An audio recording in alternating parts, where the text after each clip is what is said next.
इतना कौन करता है किसी के लिए, इतना कौन करता है किसी के लिए, इतना जितना तूने कर दिया है मेरे लिए। मेरी हर खुशी का इंतजाम किया, क्या जरा सा मैंने तेरा नाम लिया।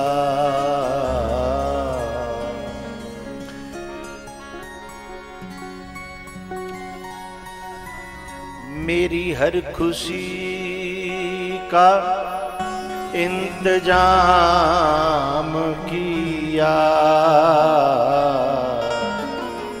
क्या जरा सा मैंने तेरा नाम लिया। मेरी जिंदगी ही बदल दी तुमने,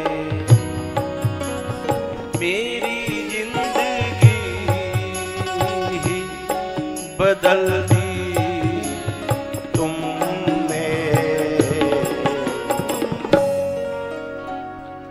जरा सा मैंने तेरा नाम लिया। ऐसा क्या काम किया हमने तेरा, जो मेरा हाथ तुमने थाम लिया।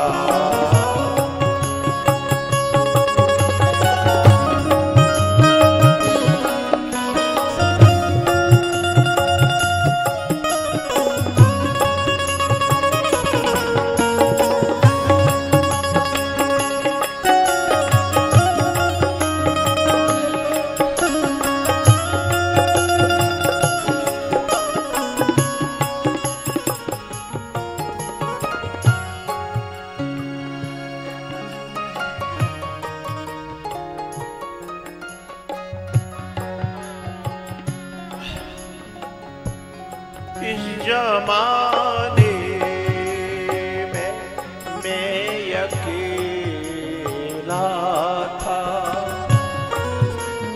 तेरी माया के रंग में खेला था।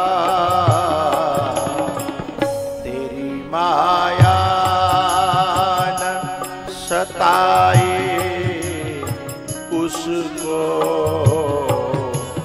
जिसे अपना तुमने मान लिया।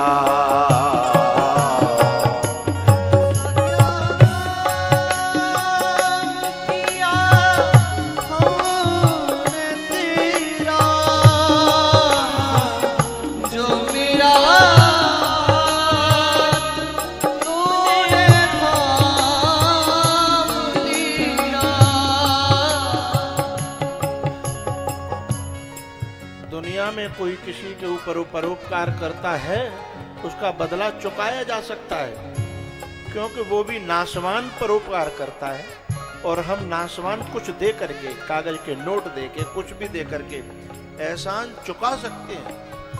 लेकिन महापुरुष जो कृपा करता है वो शाश्वत होती है, आध्यात्मिक होती है, उसका बदला हम क्या चुकाएंगे। उसका बदला भगवान ने मनु शत्रुपा से यही तो कहा था कि आप सरिस कहाँ खोजऊं जाई। महापुरुष परमात्मा को देते हैं और परमात्मा के बदले हम उन्हें क्या दे सकते हैं बताइए। उसके सरिस कुछ है क्या? उसके बराबर कुछ है क्या? उसके मुकाबले कुछ है क्या? उसे हम क्या दे सकते हैं? दीन दुखियों का तू सहारा है, डूबती नाव का किनारा है। तेरी एक नजर जिस पे पड़ जाए, तेरी एक नजर जिस पे पड़ जाए, फिर कभी भी उसे रोने न दिया।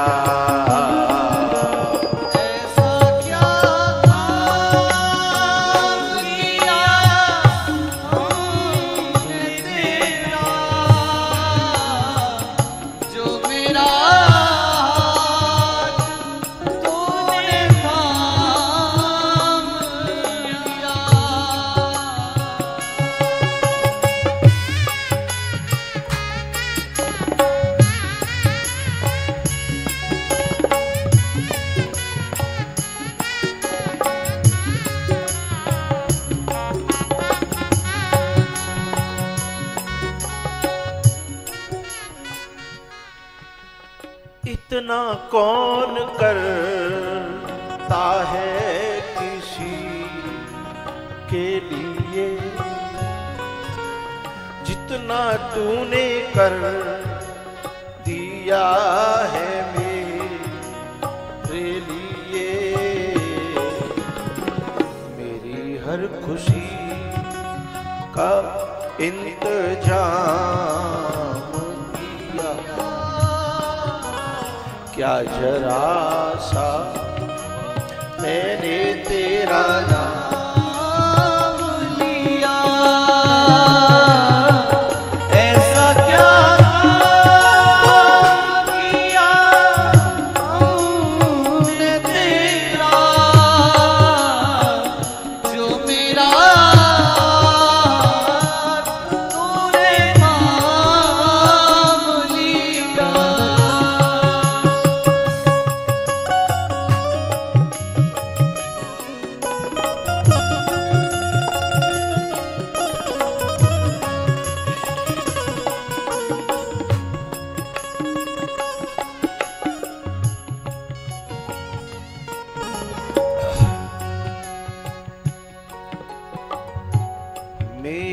मेरी जिंदगी बदल दी तुमने, मेरी जिंदगी।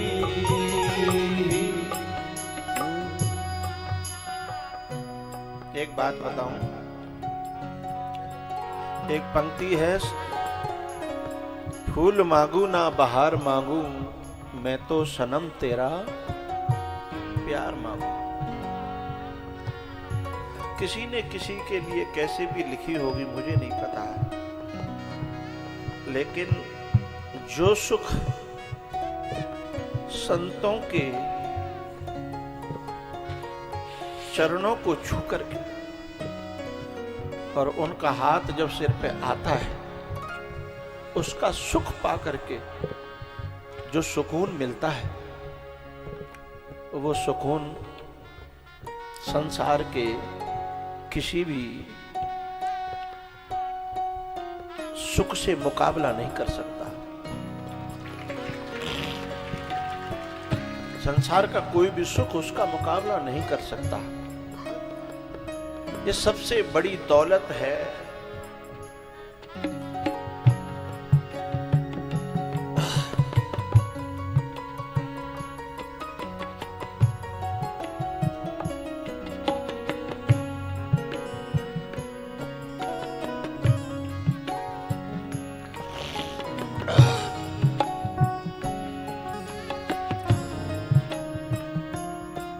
मैं जब दुनिया से जाऊं तो ये दौलत मेरे साथ रख देना।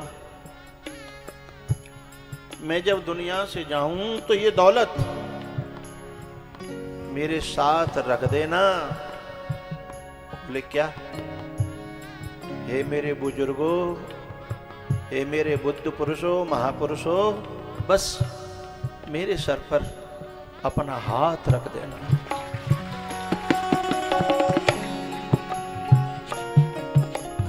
ऐसा क्या काम किया हमने तेरा, जो मेरा हाथ तुमने थाम लिया। मेरी जिंदगी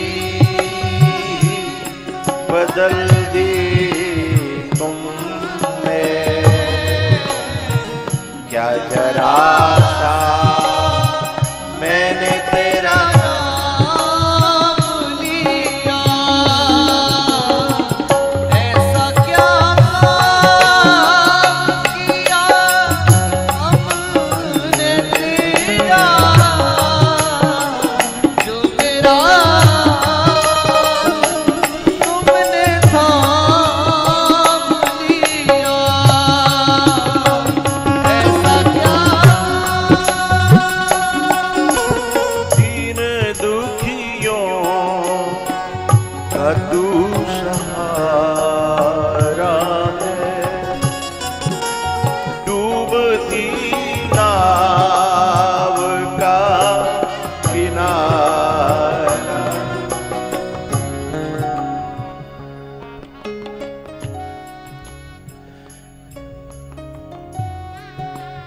तेरी एक नजर जिस पे पड़ जाए, तेरी एक नजर इतना कौन करता है किसी के लिए, जितना तूने कर दिया है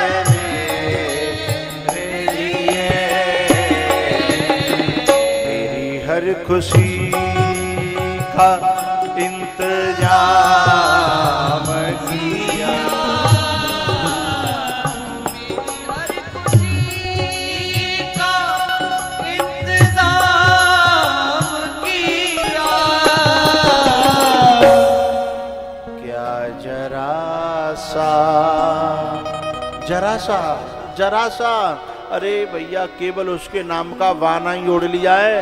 यदि हकीकत में पूछो तो हमसे बड़े बड़े साधु बैठे हैं इस महफिल में, क्योंकि जो दिल खोजा आपना तो खुद से बुरा न कोई। केवल चोला पहनने मात्र से ऐसे महापुरुषों के सिर पे हाथ रख जाने मात्र से, ऐसे महापुरुषों की नजर पड़ जाने मात्र से डूबती नाव का सहारा बन जाते हैं ऐसे महापुरुष। तो मैं तेरे शहर के एक मोड़ से जब गुजरा था तो एक पल में कितने जमाने मुझे याद आए, एक पल में कितने जमाने मुझे याद आए।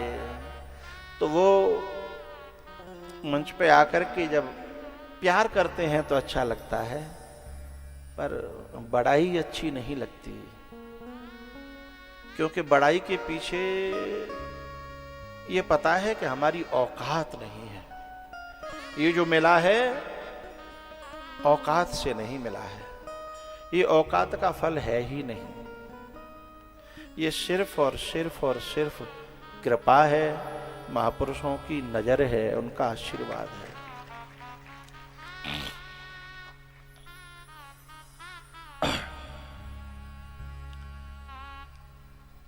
राम कथा में हम लोग चल रहे थे। सीता जी अयोध्या में आई हैं विदा होकर के, और अयोध्या में कुछ दिन तक तो बहुत अच्छा चला, लेकिन कुछ दिन बाद दुनिया पर उस परिवार का प्यार सहन न हुआ। सहे न सकेहु विधि मोर दुलारा। हमारे घरों में जो प्रेम हो, बहुत प्रेम हो, उसे बड़े पर्दे की जरूरत है। दुनिया को पता लग गया तो झेल न पाएगी। हमारा प्यार भी, हमारा विकास भी, हमारी दौलत भी ये दुनिया को हजम नहीं होगी।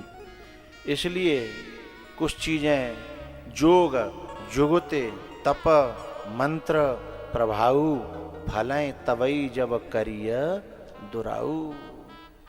छुपा के रखिएगा, बच जाएगा। देवताओं ने अपनी एक दूती भेजी अयोध्या में। देवताओं ने क्यों भेजी? क्योंकि देवताओं को परेशानी थी रावण से। रावण का अत्याचार देवताओं के ऊपर हो रहा था, और रावण तब मरे जब राम जी का वनवास हो। और राम जी का वनवास कैसे हो, उसकी युक्ति ढूंढ रहे थे देवता लोग। मेरी अब कथा को यहां लाइए। देवता कौन है? जो ऊंचाई पर बैठे हुए हैं, ऊंचाई पर। तो इस धरती पर भी देवता हैं। कौन से? जो ऊंचे पदों पर बैठे हैं, ऊंचे पदों पर बैठे हैं। और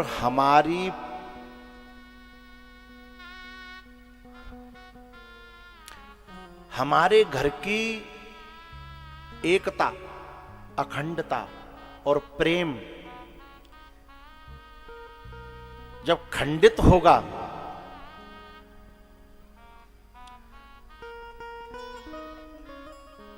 और सरल करूं मैं, गांव का प्रधान जब तक एक वोट तोड़वे की सामर्थ्य होगी परिवार में से, तो एक वोट तोड़वे की कोशिश करेगा।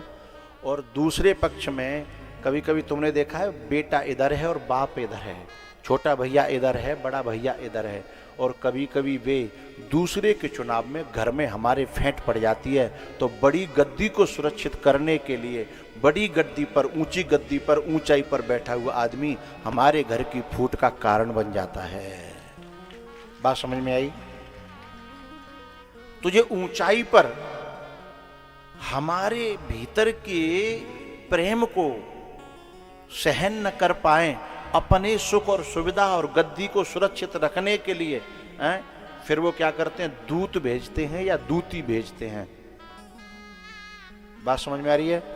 दूत भेजते हैं या दूती भेजते हैं। दूती आई सरस्वती, लेकिन ध्यान रखना, सरस्वती जब आती है ना, तो हमारे दिलों में हमारा प्रेम यदि परिवार में इतना गाढ़ हो, इतना गहन हो कि कोई भी माई का लाल उखाड़ न सके, तो दूती ढूंढ ढूंढ के चली जाएगी। ध्यान रखिएगा। मुझे अपने बाप में इतनी निष्ठा होनी चाहिए कि मेरे बाप की बुराई हम सुने न, अपने गुरु की बुराई हम सुने न, अपनी मां की बुराई हम सुने न, बहू अपनी सास की बुराई सुने न। उसी समय उसकी जीभ पर वहीं रोक लगा दे, चाहे उसे संबंध रहे या यदि हमने ये सोचा ना कि सुनो सबकी करो मन की, ना, सुनने से ही मन में परिवर्तन हो जाता है। इसलिए रोक वहां लगानी पड़ेगी। बात समझ में आ रही? रोक वहीं पे लगानी पड़ेगी। वहां रोक न लगाई तो यहां पे रोक लगने वाली। मंथरा ने पूरा अयोध्या देख ली। उसने, मंथरा ने नहीं, सरस्वती ने पूरी अयोध्या देख ली। लौट के जा रही थी, बोले यहां किसके दिमाग को फेरूं, किसकी बुद्धि को फेरूं? सबकी बुद्धि में राम बसे हैं, और जिसमें राम बसा हो ना, जब यहां से समन्वय कर रहा हूं, अंगद जब रावण के सामने पहुंचा तो रावण ने क्या फूट का एक वाक्य फेंका, चाल फेंकी। बोले, ए बंदर कौन है तू? अंगद ने कहा, अंगद नाम बाली कर बेटा। अच्छा, रावण ये सुनना चाहता था क्योंकि वाली की और रावण की मित्रता थी और वाली को राम ने मारा था, तो बस रावण यही तो कहना चाहता था कि बाप के हत्यारे के यहाँ नौकरी करता मैं तो शर्म ना यारी का, निर्लज्ज कहीं के, जमीर को बेच खाया तूने, हैं? तेरो बाप जाने मारे और बई के यहाँ नौकरी कर रहा है। अगर तेरी जगह मैं होता ना, हैं, तो ये नौकरी मैं नहीं करता, हैं, चाहे मरता या जीता, पर अपने बाप का इस अहम को जगाने की, इस फूट को डालने की जब चाल फेंकी रावण ने, क्या जवाब था अंगद का साहब। ऐ सठ, ये सठ क्या है? हमारे यहाँ ये जब ट्यूबवेल को पानी, अब तो पानी कम है कि ट्यूबवेल में, पहले ट्यूबवेल में पानी ज़्यादा हो तो धार ज़्यादा होती, और जब क्रिया में पानी काटना होता है और जो जहाँ से पानी रोकना होता था तो फावड़ डारे मट्टी बह गई, फावड़ डारे मट्टी बह गई, पानी रुकता ही नहीं था। तो पानी को रोकने के लिए कभी कभी पहले परात भल ही जाए पूरी, हैं, और एकदम से मट्टी डाल दी जाए तो ही पानी रुकेगा, नहीं तो तुम डालते जाओ बहते जाओ, डालते जाओ बहते जाओ। बात समझ में आ रही है यहां तक? तो ये जो सठ शब्द है किसके लिए? जो वेदों का विद्वान है, वेदों का जो विद्वान है उसके मुंह पे सठ का एकदम ऐसो पला फेंक्यो हो माटी को कि मई के मई मोड़ो, बोलो करो भाई बंद। अब क्योंकि अब जो फेंकेगा पानी के, जो मट्टी के फावड़े वो बहेंगे नहीं, क्योंकि रावण शॉक्ड हो गया। एक बंदर मुझसे कह रहा है क्या, हाय सठ, ये कहने की किसी की हिम्मत थी उस समय रावण में? वो रावण से तीनों लोकों में, अरे इंद्र वरुण कुबेर काल यमराज सब जिसके यहां यूं करके खड़े हैं, और उसके यहां आकर के एक बंदर का है सठ, तो एकदम मुंह पे ताला लगेगा नहीं लगेगा? हाँ, पानी रुक गया। अब अपने पानी को डालने के लिए अंगद कहता है, सोनो सठ भेद होय मन ताके, श्री रघुवीर हृदय नहीं जाके।